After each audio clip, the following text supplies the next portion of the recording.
Olá, boa tarde. Oi, Federica. Boa tarde, gente. Vamos começar daqui a pouco a nossa live com o Dr. Alexandre. Eu vou deixar o Dr. Alexandre se apresentar daqui a pouco, falar um pouco, né, sobre ele, sobre o perfil dele. E acredito que vai ser um momento da gente aprender muito. O Alexandre é uma pessoa que eu admiro profundamente, um médico assim que eu queria para minha vida. E eu só queria que vocês me falassem se está dando para ouvir bem, se o som tá bom, se o áudio tá bom, se tá ok, ou se é melhor eu colocar um fone no ouvido, o que vocês preferem? Alguém pode me falar? Tá dando para ouvir direitinho? O som tá bom, gente? Alguém me conta se tá dando para escutar? Tá ok? Ótimo. Eu vou chamar o Alexandre então para poder entrar. Alexandre, será que você pode me mandar um pedido para poder te adicionar? Fazendo favor? Oi, Fernanda, Bia, Raquel, Juninho, Arrê, Federica.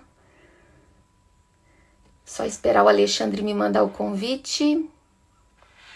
Ah, tá. Consegui aqui, Alexandre. Acho que eu consegui. Não tô conseguindo clicar. Você me manda um convite, Alexandre, por favor? Eu não tô conseguindo adicionar. Bom, gente, bom domingo. Oi, Alexandra. Bom domingo para todo mundo. Vamos fazer aí esses próximos, né, minutos assim bem produtivos, falar sobre saúde e comportamento. Acredito que o Alexandre vem para agregar, para desmistificar muita coisa, né, sobre saúde que a gente tem aprendido, que a gente tem absorvido, mas o que é realmente aplicável, que realmente a gente pode levar para frente, que a gente pode aplicar, usar no nosso dia a dia. Então vamos aprender com ele. Alexandre, aqui tá para mim que você não pode participar. Eu preciso que você me mande o convite. Ah, achei, consegui.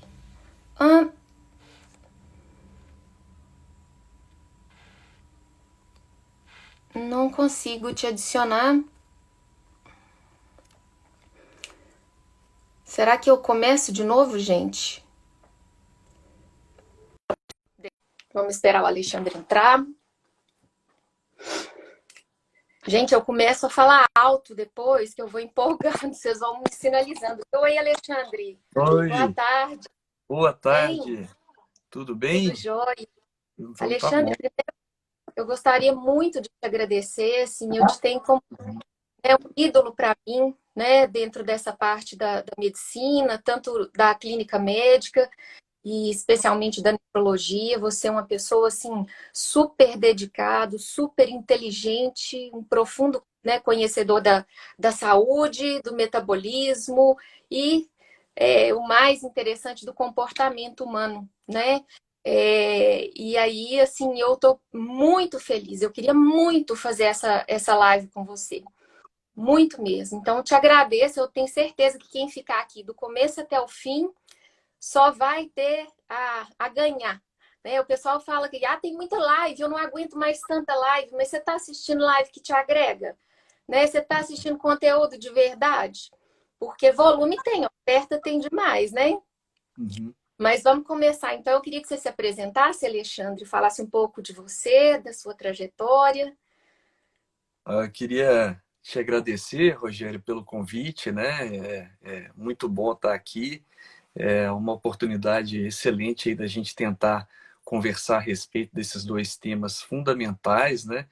Que as pessoas tendem às vezes a separar, mas na verdade eles são sinérgicos, né? Eles têm uma capacidade de juntos aí promover mais saúde, né? Que Uhum, é a gente pensa o comportamento, a saúde, na realidade a pessoa tem que utilizar tanto esses conceitos, né, de psicologia, do bem-estar emocional e a saúde física, com os hábitos e as mudanças de atitude, para tentar ter mais saúde, né? Uhum. Eu sou médico clínico, né, Rogéria? Eu sou formado aqui na UFMG, depois eu fiz residência de clínica médica na FEMIG, particularmente no Hospital João 23, e depois Uhum. eu fiz nefrologia na Unesp, né? E ao longo desse tempo aí eu venho trabalhado com pacientes com doença renal crônica, né? Tanto do trabalho preventivo, identificando fatores de risco e tentando modificá-los, né? E tentando impedir que esses pacientes cheguem até hemodiálise. E Uhum. trabalho também com diálise peritoneal e hemodiálise, que é o tratamento caso esses pacientes evoluam para perder o funcionamento renal e a gente tentar, mesmo assim, dar o máximo de qualidade de vida para eles, né? Então, eu estou aí com cerca de 18 anos de formado e Uhum. tenho trabalhado nessa área aí. Uhum. Eu sei que você é um profundo conhecedor, né? Na verdade, eu não sei se a gente usa conhecedor do metabolismo ou conhecedor de metabologia. Eu, na verdade, eu fiquei com essa dúvida. Mas até mesmo pela sua profissão e pelo seu empenho, né, de conhecer sobre essa parte de metabolismo, e hoje quem tem esse conhecimento está à frente, né, do cuidado com a saúde, Alexandre. E nesse sentido, assim, eu queria te propor para a gente dividir a live em três momentos. Um primeiro momento a gente falar sobre saúde, né, alimentação saudável, e você explanar um pouco, né, para a gente poder entender melhor o que é saudável, o que não é, né, desmistificando para a gente. E depois, num segundo momento, a gente falar sobre a parte de dieta, né, também desmistificar que dieta não é só emagrecer, só fazer regime, mas a parte de nutrir o corpo. E depois, né, você trazer aí, se tiver alguma coisa de novidade, né, na medicina. O que tem de novidade na medicina em relação a comportamento e a comportamento não, a saúde, a dieta. E aí eu vou falando um pouco com você sobre essa parte, né, do comportamento. Perfeito. Pode ser dessas três Pode maneiras a gente ser, dividir? Pode ser? Então, tranquilo. então, alimentação, o que a gente precisa saber, que a gente ainda não sabe, né? Que a gente ainda não aplicou e que você pode trazer para a gente. Olha, o nefrologista, ele sendo um médico que cuida dos rins, a gente inevitavelmente tem que entender e passar a se preocupar com a questão de metabolismo, porque existem doenças que são originárias nos rins e Tá. muitas doenças são doenças do metabolismo e que afetam os rins, né? Do ponto de vista epidemiológico, a maioria das doenças que afetam os rins são doenças metabólicas, né? Uhum. Então, diabetes no mundo desenvolvido, nos Estados Unidos, a principal doença que afeta os rins, e a seguir hipertensão, né? E outras, as duas somadas, mais ou menos 75% dos acometimentos renais são causados por essas duas doenças, né? Então, a gente passa a ter que entender um pouco a fisiologia, o metabolismo, para Uhum. poder auxiliar esses pacientes, né? Tá. Então, é muito importante a questão do metabolismo, entender os hábitos de vida do paciente, tanto a dieta, né, quanto os hábitos de atividade física, repouso, controle de estresse e hidratação, né? Então, na verdade, não é um componente só, são vários componentes que você falou, né? Alimentação, hidratação, dieta e sono. Seria, Isso. seria... Isso. Esses vamos dizer, seriam os principais. Tem alguns desdobramentos, né? Mas assim, esses são eu chamo dos pilares, né? Que Uhum. não podem ser deixados de lado em quase nenhuma doença, né? Nenhum tipo, principalmente as doenças crônicas, Entendi. que elas têm aí uma trajetória de anos, meses, décadas, né? Uhum. De evolução. Então, o hábito, o dia a dia, a rotina tem um impacto muito grande tanto na geração desses problemas, quanto na reversão, né? Uhum, tá. E, na verdade, né, na parte comportamental, o que a gente fala, né, hoje em dia não existe mais o conceito de psicossomática, né, o DSM veio para tirar isso, né, o DSM-5, porque entende-se que a maioria, né, das doenças do adoecimento é multifatorial. Então, nesse sentido, para a gente que é da área da psicologia, eu que atuo com a parte da terapia cognitivo-comportamental e da neuropsicologia, neurociência, o sono ele vem, obviamente, para ajudar no processo de consolidação da memória, né? E, obviamente, uma boa consolidação da memória vai impactar no processo atencional desse indivíduo durante o dia, né? Durante assim, e interferir, obviamente, na qualidade de vida dessa pessoa. Então, de nada adianta eu ter uma alimentação saudável, praticar atividade física, beber água com regularidade, se eu não cuido dessa parte do repouso do corpo, né? Eu costumo brincar que esse é um grande autocuidado que a gente precisa ter, que às vezes a gente deixa um pouco de lado, a gente deixa um pouco esquecido, porque os prejuízos do sono, eles são cumulativos, né? Você não vai sentir os impactos imediatamente. Assim como também de outros órgãos do corpo, né? Por exemplo, hoje a gente escuta muito termo de doença autoimune, né, de síndrome metabólica, e a gente sabe que o Brasil, por exemplo, é um país onde existem pessoas que têm, né, já popularmente conhecido como gordura, né, no fígado, né, Alexandre? Isso é algo que é crônico, né? No futuro pode ser que prejudique os rins, né? Não sei, você pode até falar melhor, mas, assim, em termos de alimentação, né, pegando essa parte que eu já falei do sono, né, do cuidado das pessoas, mas o que que a gente pode fazer para priorizar, né, uma alimentação que seja realmente saudável? Seria abrir mão dessa parte, né, de hiperprocessados, industrializados e açucarados, né? Tem alguma coisa a mais? O que que é comida de verdade? Explica um pouco para a gente. Olha, para uma pessoa saudável atualmente, né, Hum, considerada assim, sem nenhuma doença crônica, sem nenhum problema de saúde, uma alimentação saudável seria comida de verdade, né? tá, Então a gente fala comida que você compra preferencialmente em açougue e sacolão. tá. Alimentos, ou melhor, produtos alimentícios, né, que você adquire em supermercado e padaria e outras, são alimentos que são processados ou ultraprocessados, eles geralmente carregam uma quantidade de ingredientes que não são considerados alimentos, muitos aditivos, né? Então, Uhum. esse tipo de comida, a gente orienta os pacientes e as pessoas que querem manter a saúde a retirarem, a substituírem, né, realmente por comida de verdade, né? Em algumas situações específicas de doença, há indicações adicionais, alguns outros tipos de recomendações, né? Mas, de uma forma geral, para quem está saudável, quer continuar saudável, quanto menos alimento processado as pessoas ingerirem, é melhor. Uhum, tá. Eu queria que você falasse, às vezes, né, no caso de um paciente, o problema não está ali só naquele exame que está alguma coisa descontrolada, que estão índices acima ou abaixo do esperado, né? Acho que é muito mais complexo você olhar o indivíduo.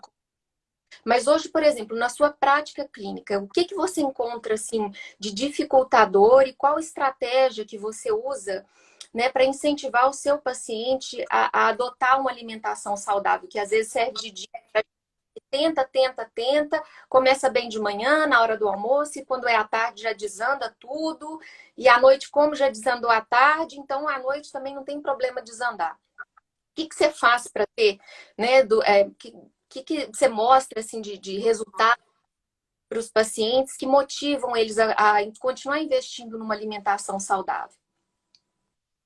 Olha, o principal que a gente tem que fornecer ao paciente é conhecimento, né? O autoconhecimento e um termo muito utilizado atualmente, né, o empoderamento, né, é conversar com o paciente e dividir com ele o contexto dele, né? Você falou de exames, exames são só números, né? Então, a Uhum. gente tem que olhar muito mais do que só exame. Uma Uhum. boa conversa com o paciente para ver o dia a dia dele, o grau de atividade física, o grau de estresse, a rotina de alimentação, a relação dele com a comida e a relação dele, às vezes, com outras pessoas, né? Existe um universo muito mais valioso, muito mais rico de informação do que só os valores laboratoriais. Tudo Uhum. isso faz parte, né? Igual você falou, um paciente ele não adoece só por causa de um problema genético, uma carga genética ou uma questão psicológica, né? Tem Uhum. questões sociais também, influência do meio, né? Uhum. Então, dificuldades que a gente encontra são várias, né? Uhum. Primeiro, eu já faço isso há mais de 20 anos e nunca adoeci. Então, esse é uma frase bem comum, né? Porque a pessoa nunca adoeceu, então ela pode continuar fazendo o que ela está fazendo. Ou então, todo mundo no meu trabalho, todo mundo da minha família come dessa forma, né? Como que eu vou mudar? Ou Uhum. eu vou ficar antissocial se eu Uhum. parar de comer tal tipo de alimento, né? Então, às vezes, um tipo de mudança, assim, um obstáculo que é encontrado é a questão do preço, né? Só que o preço, ele é uma falácia, entre aspas, porque se você retirar todos esses ultraprocessados e transferir tudo para alimento de verdade, comida de verdade, no fim das contas, você consegue comer comida de densidade nutricional bem maior, né? E que vai te dar saciedade. Então, na realidade, o custo, você consegue comer alimentos de bom valor biológico, nutricional, sem um gasto tão excessivo assim, igual as pessoas imaginam, né? Então, Uhum. esse é uma dificuldade que está no imaginário, né? Mas que não é real também. Eu acredito que essas são as principais dificuldades para a gente começar a convencer, né? E Uhum. algumas também são a ausência de um exemplo próximo ao familiar, né? Quando o paciente não tem alguém da família que sofreu seriamente com algum problema relacionado a hábitos de vida ruim, ele não tem assim um exemplo próximo em fazer um espelhamento negativo, né? Ah, tal pessoa fazia isso e aconteceu isso, então eu vou fazer o contrário, né? Então, às vezes, a falta de um exemplo também dificulta um pouco, né? Eu tenho alguns pacientes que têm parentes que fazem hemodiálise e o É. maior medo deles é ter que ir para hemodiálise. Então, é um exemplo disso que eu estou falando, né? Uhum. Eu, né, nos atendimentos que eu faço, né, o que eu mais falo é o começo aí do que você falou, que é a gente trabalha na terapia cognitivo-comportamental com o que a gente chama de psicoeducação. Aqui na Uhum, França, como educação terapêutica. Então, seria definir o paciente de conhecimento, né, tanto dele enquanto indivíduo, quanto o problema, né, que trouxe ele para se tratar. Mas o mais importante não é o conhecimento que eu passo, o conhecimento que ele adquire, mas o conhecimento que ele aplica. Porque sem aplicar, sem ter a regularidade da aplicação, as coisas não vão acontecer. Se a gente começar a falar assim, ó, tomate é bom para isso, brócolis é bom para aquilo, né? Carne é bom para isso, proteína não sei o que, isso todo mundo já sabe, né? A blogueira fala, o médico fala. Então, assim, falar todo mundo fala, né? Mas o que a gente que escuta está aplicando do mínimo de conhecimento que a gente tem, né? Das coisas que a gente tem absorvido. E aí, muitas vezes, a gente tem, claro, o fator que é concreto, que é a questão, né, de preço, por exemplo, né? Mas tem também as outras questões, né, que perpassam muito sobre a questão da autoestima. E uhum, ao longo do tratamento, eu costumo falar para o paciente, ó, esquece um pouco essa questão da autocobrança e da autorresponsabilidade. Isso você já sabe, né, que é parte do tratamento. Mas pensa um pouco mais foca um pouco mais na autoestima. É lá que está, né, a grande evolução que você vai conseguir. Se você alimentar a sua autoestima, a sua autoconfiança, então começa aos poucos, faz devagar, né? Até o edifício mais alto do mundo começou com o primeiro tijolo e pegar, né, realmente assim, definir o progresso como sendo de onde ele saiu, né? E não aonde ele quer chegar. Porque todas as vezes que a gente definiu o progresso para onde eu quero chegar, por exemplo, se são 20 quilos, né, que eu quero perder, ou se é a barriga que eu quero perder, ou se é afinar a coxa, né, ou seja, ganhar massa magra, ou só ter mais qualidade de vida, independente de perder ou ganhar peso, olha onde você estava. E não aonde você quer chegar. Então, por exemplo, né, um exemplo prático. Eu vestia antes manequim 46, hoje eu visto 44. Né? Antes eu usava blusa G, hoje eu uso blusa M. E assim por diante, ver os pequenos progressos. Ah, mas eu uso M, mas eu quero usar PP. Mas olha É, de onde é que você saiu. Porque isso que para você não está acontecer o que falando a gente chama de distorção muito importante. cognitiva. Uhum. Uhum. Isso é muito importante, porque É, às vezes o paciente escuta do médico na primeira consulta que ele precisa perder 20 quilos. Então, esses 20 quilos começam uhum. a assombrá-lo ali dia e noite, né? E ele pensa assim, 20 quilos, não, mas eu perdi só meio quilo de uma semana para outra, não vou conseguir nunca esses 20 quilos, né? Então, é Tá. preferível ele fragmentar isso em pequenos, tipo, Pequenas. milestones, né? Então, fala assim, ó, Uhum. eu quero estar com 5 quilos a menos em tal época, né? Com 5 quilos a menos em tal época, e ele ir comemorando, né? E se comemorando no seguinte sentido, o paciente tem que olhar para trás e ver de onde que ele saiu, né? E não Exatamente. ficar, eu ainda sofrendo porque ele ainda não conseguiu atingir o objetivo que tinha, né? É, Então, sempre estar assim, fazer pequenas metas e alcançar e ir adiante, né? Eu acho que é mais reforça um pouco, dá mais motivação para o paciente, porque se é. ele faz pequenas metas, ele vai ter aquela sensação de meta alcançada mais frequentemente do que ficar tentando alcançar aquela grande meta lá Uhum. no começo, praticamente imbatível, né? Mas assim, é, eu acho que é melhor. É igual parar de fumar, né? Tem pacientes que às vezes conseguem parar de fumar só com uma conversa e a gente orienta, fala, ó, diminui um cigarro por semana durante um tempo, né? E Uhum. aí, a partir daí, você vai tentando descobrir um hobby, alguma coisa para você introduzir, para você ocupar seu tempo, para te trazer prazer, tal. E muitos pacientes conseguem só com isso, né? Não é difícil, mas ele tem que entender primeiro o mal do cigarro, né? A necessidade de mudar, ele tem que querer de fato mudar, né? E essa estratégia de pequenas metas simultâneas, né? Ela é bem mais eficiente do que virar e falar, vou parar de fumar de uma vez só. A quantidade de pessoas que conseguem fazer isso é muito pequena, né? Então, Uhum. essas metas progressivas são bem mais fáceis de alcançar. Eu acho que isso entra muito, né, no que a gente trabalha na TCC, né, TCC Terapia Cognitivo Comportamental, que seria assim, o fortalecimento da autoestima, porque se você fortalece a autoestima, e tem várias formas de você fortalecer, uma delas é não usando as pessoas como parâmetro, né, como fonte de comparação, mas como fonte assim de inspiração e menos de porque as variáveis delas são totalmente diferentes, né, Uhum. das suas. E à medida que você fortalece a autoestima, você aumenta a autoconfiança e você vai ter uma tendência menor à frustração. É a frustração que faz a gente desistir. Quando você trabalha com pequenas metas, a chance de você ter grandes frustrações também tende, né? A Uhum. grande questão que eu falo, né, para os pacientes é que assim, muitas vezes a gente a querer a mudar quando existe uma dor, né? A dor é o grande encontro que faz a gente mudar.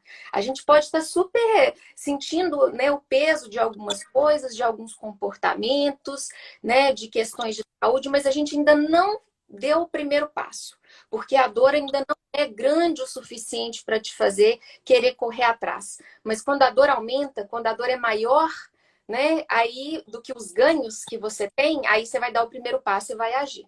O grande problema é que, à medida que a dor vai diminuindo e os ganhos vão aumentando, a tendência é a gente estagnar, né? E no que a Uhum. gente vai estagnando, vai voltar nesse processo de luta outra vez, sentir dor de novo para poder correr e voltar atrás. Na clínica, assim, né, no manejo de pacientes, Alexandre, você tem resultado concreto, né? Por exemplo, de quem mudou a alimentação, de quem cuidou da dieta, e dieta entenda-se por tratar a comida como nutrição, resultado assim concreto mesmo de mudança de vida que possa nos inspirar? Olha, a gente forma em medicina, eu já estou com 18 anos de formado, e o que eu consigo perceber é o seguinte: eu, durante a faculdade, a gente tem um contato muito pequeno com outros profissionais, né? Quando a gente cai na vida profissional, nós para frente, perceber o Uhum, trabalho de outros profissionais, nutricionista, psicólogo, fisioterapeuta, uhum, e a gente começa a perceber que o médico não dá conta sozinho de ajudar o paciente, né? A gente tem um conhecimento amplo, né? uhum, Mas a gente não consegue aprofundar em muitos aspectos, né? Nos aspectos uhum, nutricionais, psicológicos, tal, a gente precisa ir muito, né, dos outros profissionais que são muito importantes nisso daí. Uma coisa que eu percebi, né, assim, isso foi durante. Eu, como nefrologista, logo cedo eu já tive que aprender a trabalhar em equipe, porque as hemodiálises, por lei, elas têm a obrigação de ter um nutricionista, psicólogo, assistente social, enfermeiro, farmacêutico, né? Então, a gente, durante as reuniões mensais para discussão dos casos de pacientes, a gente tem muito hábito de escutar o que os outros profissionais têm para falar a respeito de cada paciente. E a gente aprende muito com essa troca de informação, né? Então, o que eu pude perceber é o seguinte: quando eu simplesmente encaminhava os pacientes para um nutricionista, sem tentar explicar para eles a importância de uma mudança de estilo de vida, o meu resultado em consultório era muito fraco, né? Porque basicamente eu tinha um paciente que ia forçado na nutricionista, já às vezes uhum, sem muito acreditar, e já com um pé atrás, um preconceito, falou assim: ela vai mudar meu jeito de alimentar. Eu não quero. Eu já fui em várias nutricionistas e mandaram eu comprar um tanto de coisa diferente, e é caro, eu não gosto, não tem no sacolão perto da minha casa, eu não quero ir, né? Então, quando eu não perdia tempo explicando para o paciente a importância da mudança de dieta, o resultado era muito fraco. Por quê? Porque o paciente não aderia às orientações de dieta, né? E é, a gente contava basicamente com efeito de medicação. Então, muitas vezes, o que a gente tinha mais era um fraco efeito medicamentoso para segurar, para melhorar um pouco o resultado de exame, né? Porque a medicação, se você não vai na origem do problema, você trata um problema distal, um sintoma, um resultado de exame, né? Então, o que eu pude perceber é que, a partir do momento que eu comecei a explicar para o paciente a importância de uma mudança de dieta, o impacto que isso causa, eu comecei a ter resultados muito impressionantes, tá? E isso tem pouco tempo, tem menos de 2 anos, que eu comecei a ver que os pacientes, eles precisam ter esse acolhimento por parte do médico. Não é uhum, basicamente falar assim: eu vou te mandar para o nutricionista. Porque uhum, se a maioria dos pacientes que eu falava, eu vou te mandar para nutricionista, poucos os que realmente aderiam. Só aqueles mais com personalidade mais obsessiva, que tinham assim uma capacidade assim mais uma vontade mais uma certa facilidade de procurar ajuda e procurar mudança, que tinha um efeito. Mas assim, a grande maioria dos pacientes tinha uma grande dificuldade de mudar os hábitos, né? Então, essa ajuda, essa motivação por parte de mim passou a interferir e eu ter resultados mais surpreendentes, né? Então, uhum.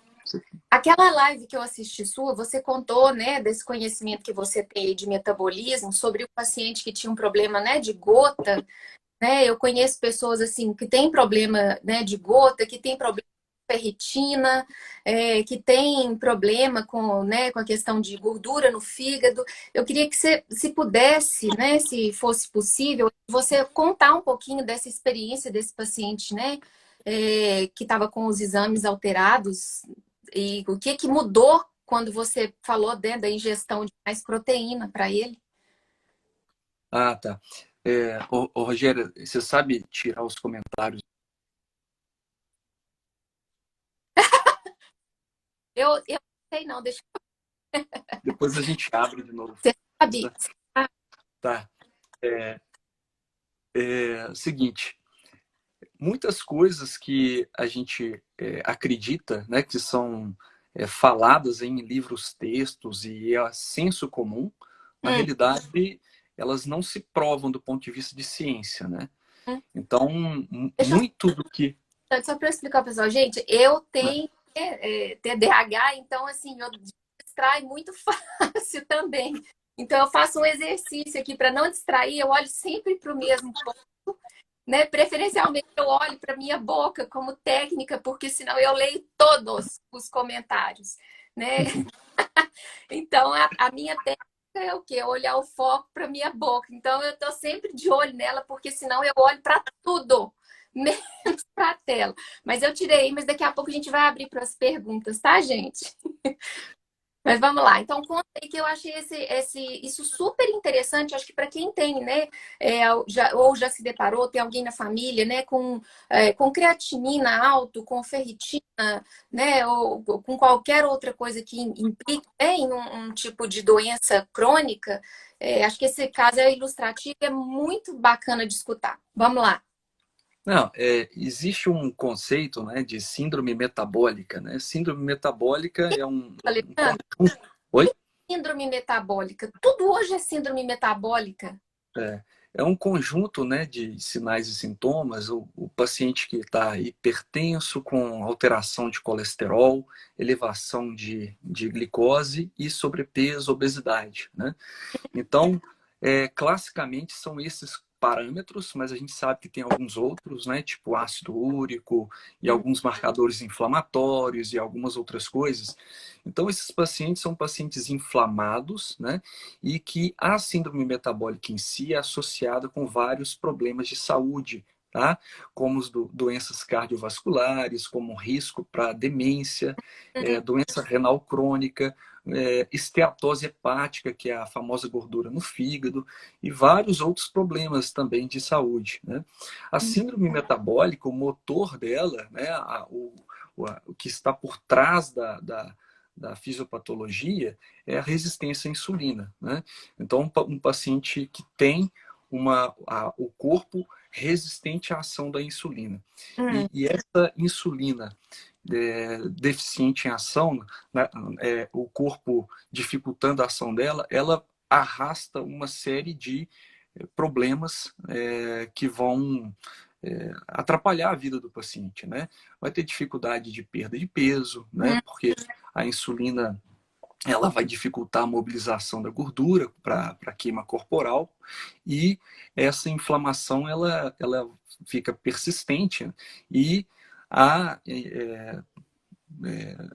como se diz, alguns estudos, né, relacionando isso até a possibilidade de surgimento de câncer também. Né? hum. Então, algo assim muito amplo, né, e que ainda carece, obviamente, de fortes evidências, porque nós temos que ter estudos mais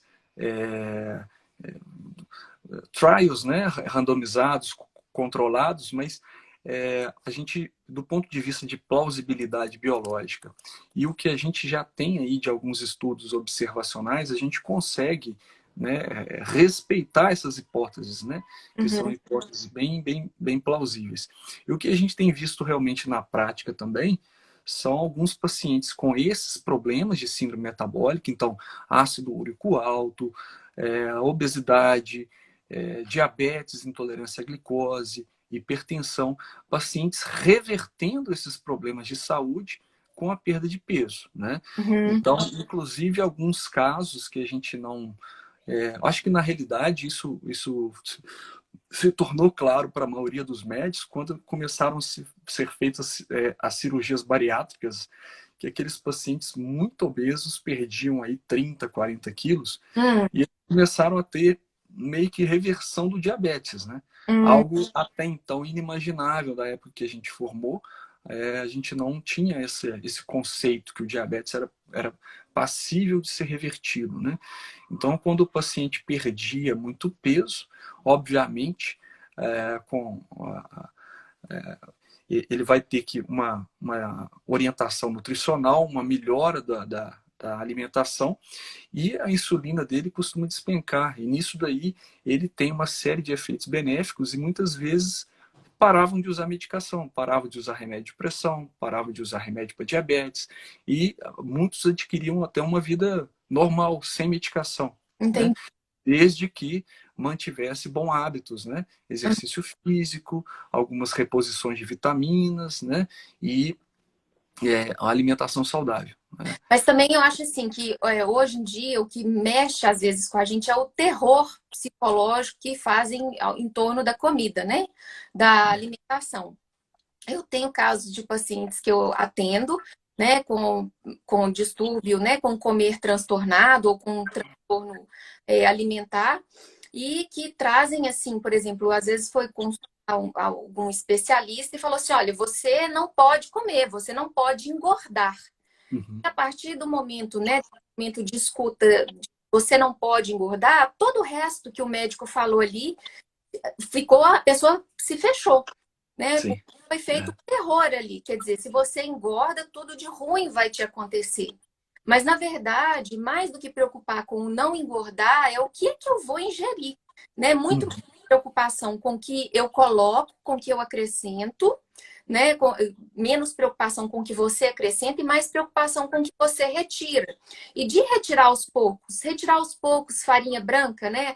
Os arroz, os ultraprocessados, né? Os açúcares.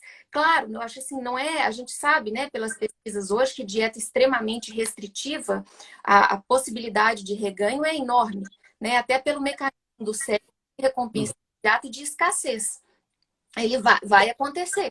Né? Então, assim, de também não criar um terror em cima disso, né, Alexandre? Levantar uma bandeira, né, de não a todo e qualquer tipo de carboidrato, não, né, a todo e qualquer tipo, né, de alimento que não seja alimento extremamente saudável, mas a gente pensar, né, muito mais assim, na gente enquanto indivíduo, para ter essa relação saudável com a comida. E uma das técnicas, né, que eu costumo psicoeducar os pacientes é explicar para eles quais são os estímulos que vão acontecer para ele ir em direção à comida ou para ele ter repulsa à comida, né? Então a gente divide os estímulos em estímulos biológicos, que é a fome, né? E para saber o que é fome mesmo, a fome ela é fisiológica, você sente um desconforto, uma dor na barriga, barriga roncando, né? Uma sensação, às vezes, de um pouco de tontura. Então, fome é fome, não tem como confundir fome com outra coisa. Então, esse é o estímulo biológico. Acontece que existem outros estímulos que, às vezes, são gatilhos para a gente ir em busca da comida. Então, são os estímulos mentais, né?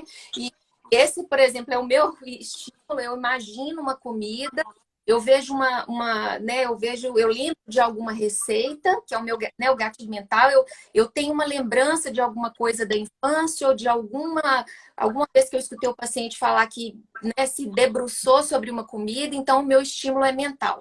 E aí eu saio em busca de alguma coisa para comer mesmo sem estar sem fome. Um outro tipo de estímulo, né, é o estímulo visual. Eu vejo a comida, eu tenho comida ali por perto, e eu vou atrás e eu como porque tem comida. O outro tipo de estímulo, que é o estímulo emocional, eu estou feliz, eu como, eu estou triste, eu como para acabar com a tristeza, né? Porque eu mereço, eu mereço, eu mereço, eu mereço, ou eu como para prolongar a alegria. E o outro estímulo é o estímulo social. É a gente não conseguir recusar um docinho que ganha, não conseguir falar não para quando uma festa. Então, é de você descobrir qual é o seu estímulo que faz você ir de encontro à comida, você ter repulsa, às vezes, da comida, de não querer fazer a ingestão. Eu acho que isso já dá uma boa ideia, né, do por onde começar. O problema, o vilão não é o doce. É lógico que o doce foi feito, né, para despertar prazer. Né? Uhum. Esses alimentos são feitos para viciar mesmo. Mas o doce está ali, ele está inerte, ele não te pega pelo braço né, e faz com que você coma ele. A grande questão é a relação do indivíduo com a comida, de qual é o estímulo que norteia ali a escolha por determinado tipo de alimento. Uhum. É. Na sua prática, Alexandre, você já viu assim alguém reverter diabetes, reverter esteatose, melhorar na questão né, dessa parte de exame nefrológico? Você já experienciou isso? Olha, eu só comecei a vivenciar e a experimentar isso com frequência quando eu mudei a minha abordagem, comecei a estimular e a explicar a necessidade de mudança de dieta para os pacientes, né? Uhum, Até então era muito raro, né? uhum, A gente vê um paciente reverter um diabetes. Isso daí era só com bariátrica mesmo, né? Mas quando os pacientes começam a gente tem que explicar que é o diabetes tipo 2, né, Rogério? Não uhum, é o diabetes tipo 1. O uhum, diabetes tipo 2 é aquele que o paciente adquire, né? E é caracterizado por um aumento dos níveis de insulina, e a insulina ela tem dificuldade de agir. Então o uhum, paciente tem uma glicose alta no sangue e insulina alta também, tá? Esse é o diabetes tipo 2, que é passível de ser revertido ou de ter um excelente controle com pouquíssimas medicações se o paciente aderir a uma dieta adequada, né? Essa dieta seria uma dieta com restrição de carboidratos, principalmente os refinados, uhum. tá? Então, você já viu Então, consultório acontecendo assim de pessoa que não sim, sim. sabe? A gente pode ter uma experiência, né? Sim, sim. Isso daí eu tenho brincado ultimamente que comer direito começou a ser uma verdadeira panaceia, né? Porque são tantas as coisas que saiu até agora. Eu estava vendo aqui, eu estava dando, Novidade, Alexandre. né? O que você pode trazer assim de mais novo para a gente dentro da medicina, para a gente poder dar uma atualizada? Do ponto de vista de mudança de estilo de vida, né, em vários países tem se criado quase que uma nova especialidade médica, né, que chama medicina de estilo de vida, né, ou lifestyle medicine, né. Uhum. Então, o foco é totalmente preventivo, né. Eu não acredito muito aqui no Brasil isso como uma especialidade, não.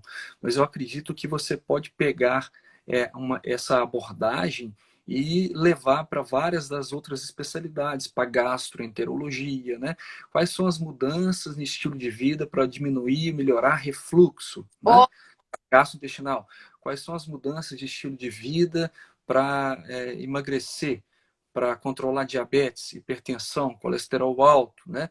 Para melhorar o sono, né? E a higiene do sono, você falou aí, é uma coisa muito importante, né? uhum. Eu tinha tinha um médico lá em São Paulo, onde eu fiz a residência, em Botucatu, que falava que a medicina do sono é tão importante que daqui a alguns anos a medicina ser dividida em duas, a medicina acordada e a medicina do sono, né? Tamanha importância do sono para a gente na restauração, né, da muscular, do descanso cerebral, da fixação da memória, igual você falou aí mesmo, né? Ter O reparado. paciente, o paciente, tem muitos pacientes que roncam, né? O impacto que o ronco desempenha, né, na piora de parâmetros metabólicos, aumenta o risco de doença cardiovascular, né? Aumenta o Uhum. risco de obesidade, aumenta o risco de vários problemas, né? Uhum. Então, as novidades, assim, é que a medicina tem se voltado bastante atualmente para a gente tentar ir na causa dos problemas, né? E não ficar tratando sintoma, né? Uhum. Se você tem um exame alterado, você desenvolve um monte de drogas para ficar tratando aquele sintoma distal, no final do processo, né? Uhum. Então, o que a gente tem de novidade, tem um termo também que é Precision Medicine, né? Medicina de precisão ou medicina personalizada, que em breve já tem acontecido isso. Você faz análise do genoma, faz Uhum. análise do microbioma, né? Que é toda a população de micróbios, bactérias, fungos que te povoa, né? você consegue, inclusive através daqueles wearables, né, que são equipamentos que captam os seus sinais vitais, né, saturação, pressão, frequência cardíaca e tal, você consegue ter o que a gente chama de biofeedback para a pessoa ir modificando os seus atos e comportamentos no sentido de ganhar saúde, né? Com o Entendi. genoma, com o genoma ela vai ter informação das possíveis doenças que ela tem chance de ter, né? A herança familiar, a genética e os fatores de risco imutáveis, né? Imutáveis também no momento, tá? Porque existe uma nova tecnologia que está já experimental, que é o CRISPR, que é um enxerto de DNA para corrigir mutações, para tratamento mais avançado de alguns problemas, né? Entendi. Então, o genoma te fala a sua carga genética de risco, né? O microbioma te fala mais ou menos como que está a sua população de bactérias, que a gente tem uma quantidade absurda de bactérias nos povoando, né? Em Uhum. todas, na pele, nas mucosas, no intestino e tudo mais, né? E os hábitos de vida, né? Então, a tendência futura aí é a utilização dessa medicina de precisão para ajudar as pessoas a terem mais saúde e transferir para as pessoas a capacidade de compreensão, né, condução, né, e mudança do próprio destino, né? Uma Uhum. pessoa não é porque a mãe, a tia, elas tiveram câncer de mama que ela também tem que ter, né? Tem vários fatores assim, hipóteses, né, de comportamento associado a câncer, que se a pessoa lá, numa idade precoce, na juventude, começa a mudar, às vezes ela consegue modificar o surgimento de uma doença, né? Uhum. Nossa, excelente, Alexandre, excelente. Muito bom, né, saber disso. Acho que traz uma perspectiva mais positiva para a gente. Eu acho que tem muita coisa, né, acontecendo que a gente pode ser grato, né? Inclusive Uhum. nas pequenas mudanças assim que acontecem, né, na ciência, mas que vão impactar em grandes resultados. E assim também é o que eu falo, né, para os pacientes, da gente aprender. Eu adoro estudar sobre felicidade, né? O grande, né, a grande forma de você praticar e aumentar o seu nível de felicidade é o autoconhecimento, né? Uhum. Além do autoconhecimento, você simplificar as coisas, né? Simplificar o máximo que você puder e deixar quem, né, se ocupa aí da doença, dos sintomas, cuidar disso, né? E uma Uhum. forma de você desenvolver isso é através né, da gratidão. Mas não é gratidão igual a gente vê hoje, essa banalização, né? Ai, gratidão, universo, ai, gratidão, muito obrigada. Não é isso, né? Praticar a gratidão, que a ciência já mostrou a forma que funciona mesmo para aumentar as conexões neurais, é através de registros, né? De você Uhum. parar todos os dias, né, ou pelo menos uma vez na semana e fazer um balanço de registro mesmo, por escrito, do que te aconteceu de bom, né? Não vale a grato, eu sou grato pela vida, não, a não ser que você tenha passado por um problema de saúde grave, né? Mas Uhum. de aumentar essas conexões neurais e fazer outras conexões neurais a partir do momento que você escreve. Porque quando a gente escreve, escrever é mais forte do que pensar. Uhum.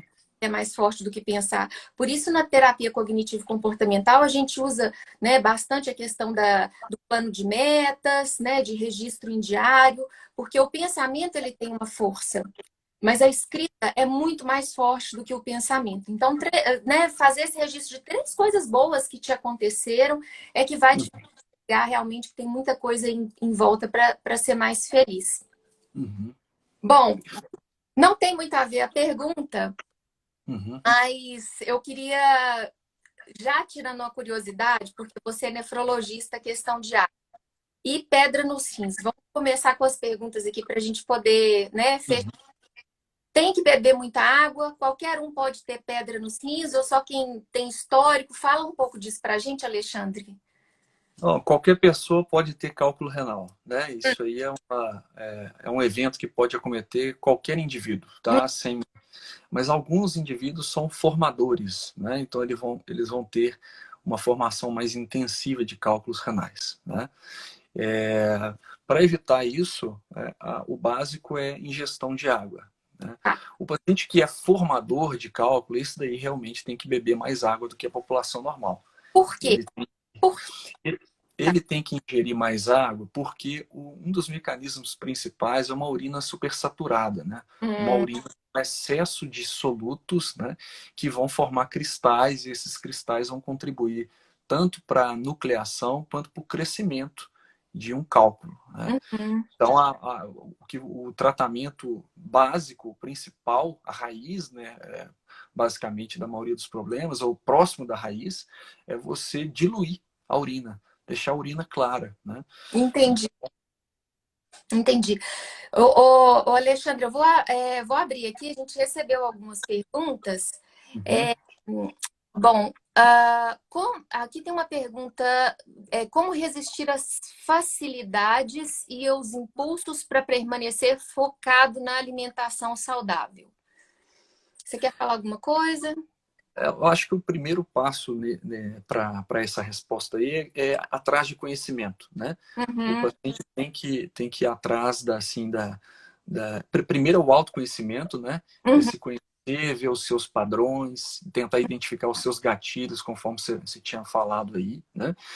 E a partir desse momento que o paciente se conhece, ele tem que bom, eu quero me alimentar de forma saudável. Como que eu me alimento? Eu saio para comprar comida, né? Acho que o primeiro ponto é assim, eu não vou comprar o que me faz mal, né? Porque se está na sua casa, se tem na sua casa, imagina um paciente diabético que enche a casa de pão, de macarrão, né? E Uma de hora. doce, né?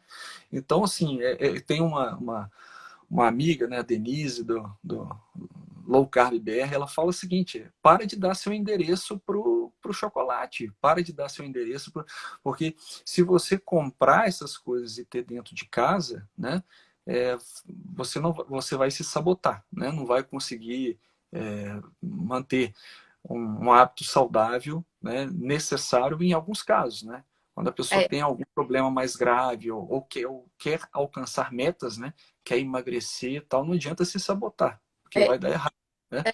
Esvaziar a dispensa de coisa ruim, né? Tirar os ultraprocessados, doar para outras pessoas e começar a comer comida de verdade, né? É um conjunto de atitudes, né, Alexandre? Introduzir algumas coisas e preocupar em retirar mais, retirar aos poucos, né? De estímulo. Eu falo assim, eu tenho pacientes hoje que têm problema de compulsão, né? Por comida, ou comer transtornado, ou impulso por compra. Então eu falo assim, ó, tira o estímulo, para de seguir, né? Instagram de loja, de compra, de venda, porque se o seu problema está aí, primeiro você precisa pensar em você enquanto indivíduo. Depois você volta a seguir esse Instagram, não vai ser algo para sempre. Mas uma medida simples e salutar, né? O problema do seu estímulo no telefone celular, né? Então esconde esse telefone celular até você finalizar o que você precisa finalizar. Então acho que é um conjunto de atitudes onde o autoconhecimento, né, o automonitoramento é o que deve vir em primeiro lugar. Né, conhecer sobre a questão que você quer, né, ser psicoeducado, buscar informação, esse empoderamento que você falou, mas a parte do autoconhecimento, da autoconduta, e sempre lembrando da autoestima. É a autoestima que te faz atingir os objetivos, né? A autoestima que vai te fazer conseguir o que você deseja, que vai te fazer fortalecer o seu autoconceito, né? Dirigir aí para resultados mais positivos. Exatamente, exatamente. Tinha uma pergunta aqui falando assim sobre reposição de magnésio. Como que é visto isso hoje? Precisa repor magnésio e vitamina D, suplementação? Como é que você vê isso do ponto de vista? O meu ponto de vista, tá, individual, tá, médico, e você só repõe o que está em falta, tá, e o que você não consegue adquirir pela dieta, tá? Então, assim, eu não faço, não é do meu da rotina suplementar absolutamente nada, tá? Assim, é só para mim só tem indicação de suplementação pessoas em estado de caquexia, né? Emagrecimento ou de sarcopenia, que é a redução da massa muscular, muito importante, Uhum. tudo com auxílio de nutricionista, né? Tá. Então a gente vai fazer uma suplementação de alguma coisa para aumentar a massa muscular, né? Uhum. Mas a suplementação assim, empírica, sem dosagem, repor magnésio, mas para quê? Se você tem uma alimentação com comida de verdade, você consegue tudo que você precisa ali, né? Tá. Então não é meu hábito Até porque repor. a própria vitamina D, se você suplementa em excesso, né, ela deixa de ser benéfica e pode, né, virar uma dor de cabeça. A vitamina D, existem vários erros de suplementação que fazem, principalmente em pessoas mais idosas, elevação do cálcio sanguíneo, né? E Hum. essa elevação do cálcio sanguíneo pode, inclusive, fazer insuficiência renal aguda, né? Então é muito perigoso. A vitamina D é uma vitamina, ela é lipossolúvel, então ela acumula. Não é uma vitamina que é liberada, que é eliminada com facilidade. Então tem que ter muito cuidado aí nessa reposição, tá? Eu conheço um, um senhor, ele tem 70 e poucos anos, ele tem uma alimentação muito saudável, tal, ele faz exercício físico até hoje, acho que na verdade ele tem 80 anos, tá? E os níveis de vitamina dele de forma normal é 146, ele não faz nenhuma suplementação.